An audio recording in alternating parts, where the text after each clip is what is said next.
हमारे साथ इस वक्त जुड़ रहे हैं संजय निरुपम जी, मेरे पुराने मित्र।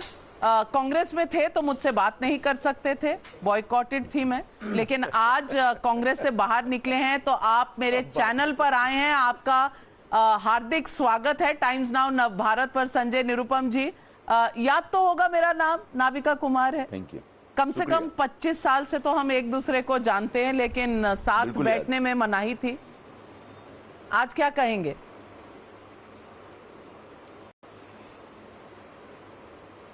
नहीं, आप नाविका जी, आप मेरे बहुत पुराने मित्र हैं, इसमें कोई संदेह नहीं है। और ठीक है, अलग अलग पॉलिटिकल कंपल्शंस होते हैं, लेकिन शायद आज वो कंपल्शन नहीं है, इसलिए मैंने हाँ बोला आपके आने के लिए। संजय निरुपम जी, आज आपने अब कांग्रेस से इस्तीफा आपने दिया या उन्होंने आपको निकाला, इस बात पर बहुत चर्चा हो रही है। पहले तो ये बता दीजिए, इस्तीफा था या आपको पार्टी से निकाला गया?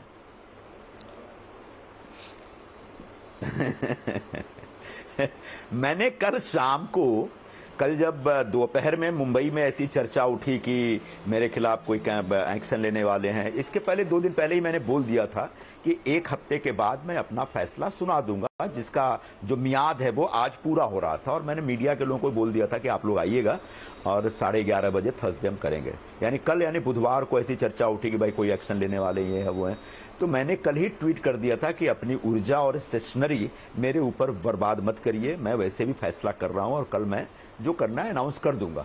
फिर भी मैंने अपना इस्तीफा वगैरह तैयार रखा था। मैंने लेट नाइट कोई 10:40 पर भेजा था और उसके बाद मुझे तत्काल पता चला कि इन लोगों ने मुझे निकाल दिया। मैंने कहा ठीक है, अब मुझे निकाला क्यों, ये अपने आप में एक बड़ा सवाल है। आज जो मैं कह रहा हूं उसकी वजह से निकाला जा सकता है, मैंने कहा बहुत सारी ऐसी बातें कर रहा हूं जो उनको पसंद नहीं होगा, लेकिन कल तक मैं सिर्फ इतना कह रहा था कि कांग्रेस पार्टी पूरी तरह से शिवसेना के सामने सरेंडर हो गई।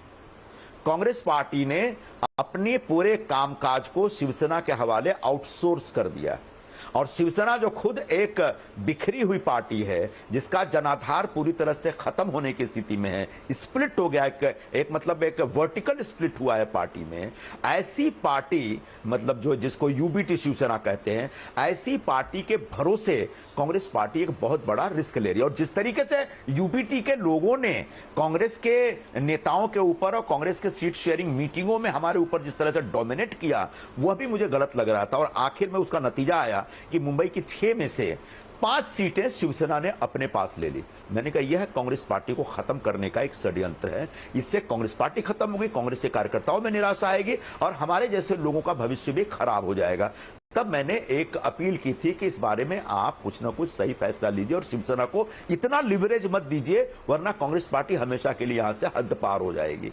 अब ये एक सच है पार्टी के हित में, पार्टी को बचाने के लिए, लेकिन ये सच इतना कड़वा लगा कि सच को सुनने समझने और उसका विश्लेषण करने के बजाय उन्होंने मुझे ही सजा दी। तो मैं पार्टी के जो शीर्ष नेतृत्व ने के मन में जो है कि उन्होंने मुझे निकाला और एक्शन लिया और उससे उनको एक आत्मसंतोष मिलेगा और उनके अभिमान को, उनके अहंकार को तुष्टि मिलेगी, इसके लिए मैं स्वीकार करता हूं कि उन्होंने मुझे निकाल दिया। संजय निरुपम जी, आपने बड़ी बात कही आज प्रेस कॉन्फ्रेंस में और आपने कहा कांग्रेस में 5 पावर सेंटर्स हैं। सोनिया गांधी, राहुल गांधी, प्रियंका गांधी वाड्रा, मल्लिकार्जुन खड़गे जी और केसी वेणुगोपाल। आपकी इनमें से किसी से बात हुई पार्टी में जब आप अपना एडवाइस दे रहे थे? ऊपर के 3 लोग तो मिलते जुलते ही नहीं और नीचे के जो 2 लोग हैं उसमें अध्यक्ष जी तो मिलते हैं लेकिन वो कुछ बोलते ही नहीं,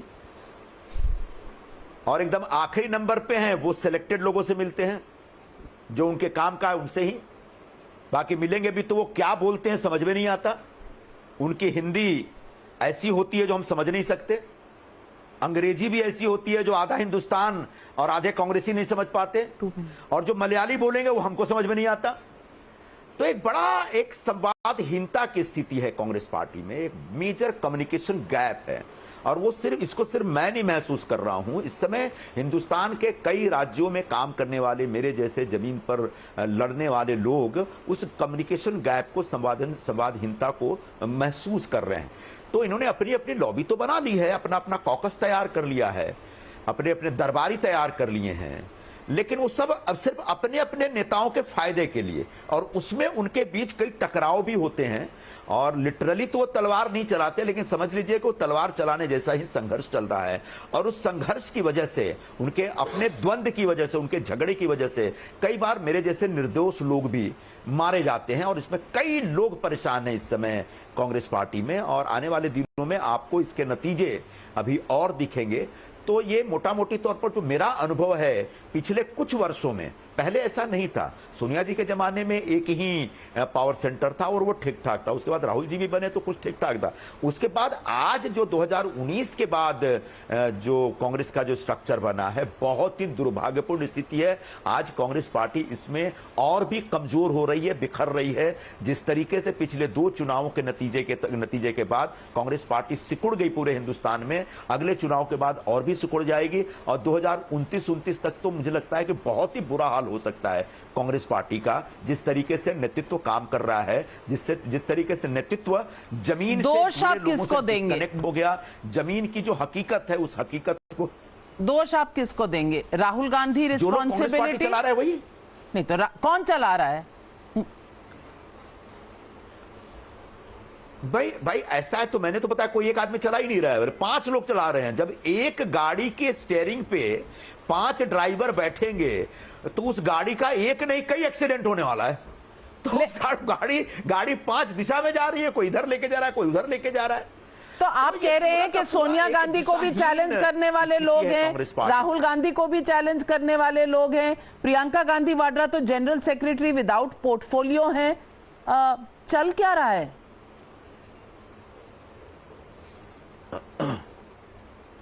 देखिए, बहुत ज्यादा अब जो लोग हैं ना, उनके अंदर इतनी ताकत नहीं है कि बहुत आक्रामक एग्रेसिव होके एक दूसरे को चैलेंज करें।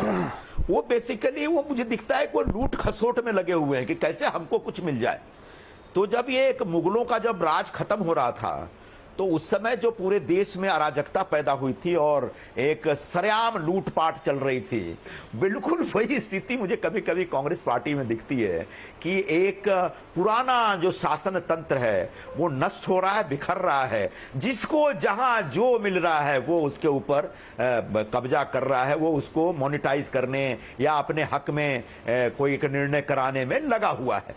और वो जो लोग वहां बैठे हुए हाईकमान बैठ के, उनका इलेक्टिव मेरिट 0 हो गया है। चुनाव हम भी हारे हैं, पूरे देश में सब लोग हारे हैं, लेकिन उनके अंदर वो मादा नहीं रह गया कि अब जाके जमीन पे काम करके चुनाव जीतने के लिए कोई प्रयास करें।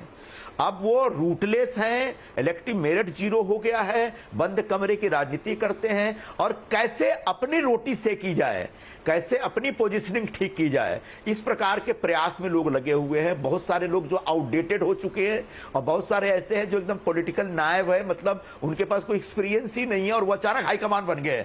और तो ऐसे लोगों के हाथ में पूरी पार्टी दे देंगे तो हमारे जैसे लोग जो जमीन पे काम करने वाले लोग हैं वो निश्चित तौर पर बहुत बेचैन स्थिति में रहेंगे और बहुत ज्यादा वो कंफर्टेबल फील नहीं करेंगे। और मैं ऐसा अकेला नहीं, ऐसे बहुत सारे लोग।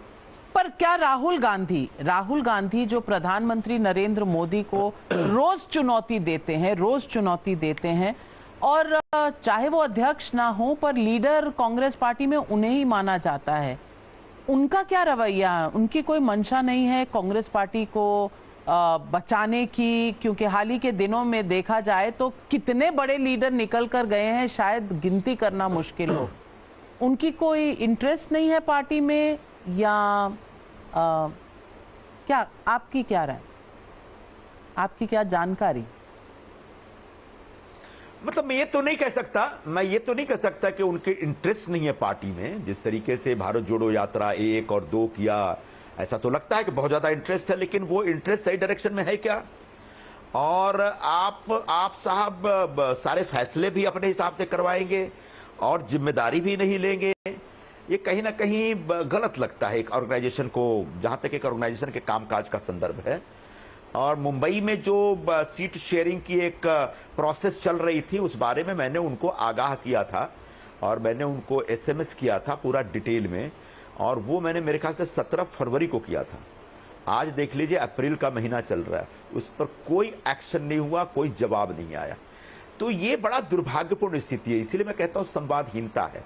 हम इतने गए गुजरे और यूजलेस नहीं है कि हमारे मैसेज के ऊपर हमारे जो हम जो एक इनपुट्स दे रहे हैं वो एक्शनेबल ना हो। उनके ऊपर एक्शन लेना चाहिए, उनके ऊपर कहीं उनका कोई ना कहीं कॉग्निजेंस लेना चाहिए। लेकिन पार्टी में किसी का कोई लेना देना नहीं, सबको अपना अपना ग्रुप है, किसने का सब अपने अपने ग्रुप के हिसाब से एक्शन लेते हैं और फैसले करते हैं और एक दूसरे को सूट करे इस प्रकार के फैसले होते हैं और यही वजह है कि पार्टी का हाल बहुत बुरा है। संजय निरुपम जी, आपने कहा कुछ लोग ऐसे फैसले लेते हैं जिसे वो मोनेटाइज कर सकें, विस्तार में बताएंगे क्या मोनेटाइजेशन होती है? मैं अब इसमें मुझे बताना अच्छा नहीं लगेगा, किसी का नाम लेना अच्छा नहीं लगेगा, क्योंकि ये जो मोनेटाइजेशन हुआ है वो उसका कोई सबूत मेरे पास नहीं है। तो मैं बोलूंगा फला ने फला को पैसे दिए या फला ने पैसे देकर अपना कुछ काम कराया, अपने कुछ कुछ हासिल किया, तो वो एक ऐसा आरोप होगा जिसका सबूत मेरे पास नहीं होगा। तो इसलिए मैं किसी का नाम न लूं तो बेहतर होगा। नहीं, नाम ना लीजिए, पर क्या लेकिन ऐसी चर्चाएं आम रही है और ऐसी बातें बड़ी नहीं, कोई टिकट्स देने में मोनेटाइजेशन होता है, किस फील्ड में मोनेटाइजेशन हो? ने टिकट देने में मोनेटाइजेशन में तो मतलब यहां पर लोगों के पास पीएचडी हासिल है उसके आगे जा चुके हैं सब। बहुत बड़ी बात कह रहे हैं, कहां, थोड़ा सा और बता दीजिए, कितना आगे, कहां आगे? अब जाने दो अभी, क्योंकि मैं किसी का नाम लूंगा तो उसको साबित करना बड़ा आसान नहीं होगा। लेकिन मैं आपको जनरली बता दे रहा हूं, पता नहीं इस बात की जानकारी राहुल जी, सोनिया जी के पास है या नहीं है, लेकिन बहुत कुछ ऐसा हो रहा है पार्टी में दिल्ली में जो धीरे धीरे एक दीमक की तरह पार्टी को खाता जा रहा है और वो एक दिन पता चला सब कुछ भरभरा के गिर जाएगा। इसकी जानकारी हो भी सकती है, नहीं भी हो सकती है। सारे अलग अलग कोटरी में लोग अलग अलग अधिकार लेके बैठे हैं और उन अधिकारों का उपयोग अपने हक में, अपने हित में करते रहते हैं। ऐसा हमको बहुत बार दिखा है।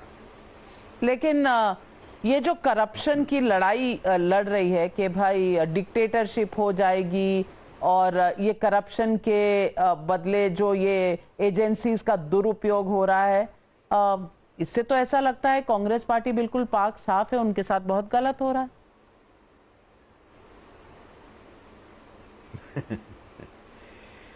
देखिए, कांग्रेस पार्टी ने हमेशा जो करप्शन के ऊपर एक हाई मोरल ग्राउंड लिया है वो बस सिर्फ दिखाने के दांत हैं, सच्चाई ये सब नहीं है। जैसे एक उदाहरण दे रहा हूं, खिचड़ी चोर का मामला, अगर आप इतना भ्रष्टाचार के मुद्दे पर इतने सख्त हैं तो आपको शिवसेना को बोलना चाहिए कि जिसकी ईडी में इंक्वायरी चल रही वो कैंडिडेट कैसे हो सकता है?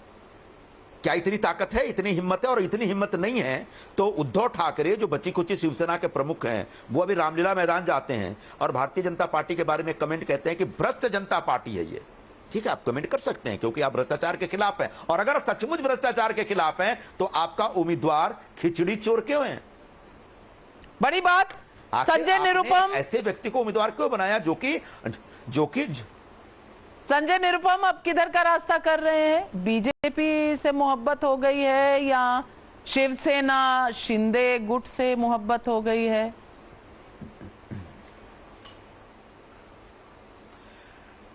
अभी मैं इस बारे में कुछ नहीं कह पाऊंगा क्योंकि आज तो छोड़ने का निर्णय था, निकलने का निर्णय था।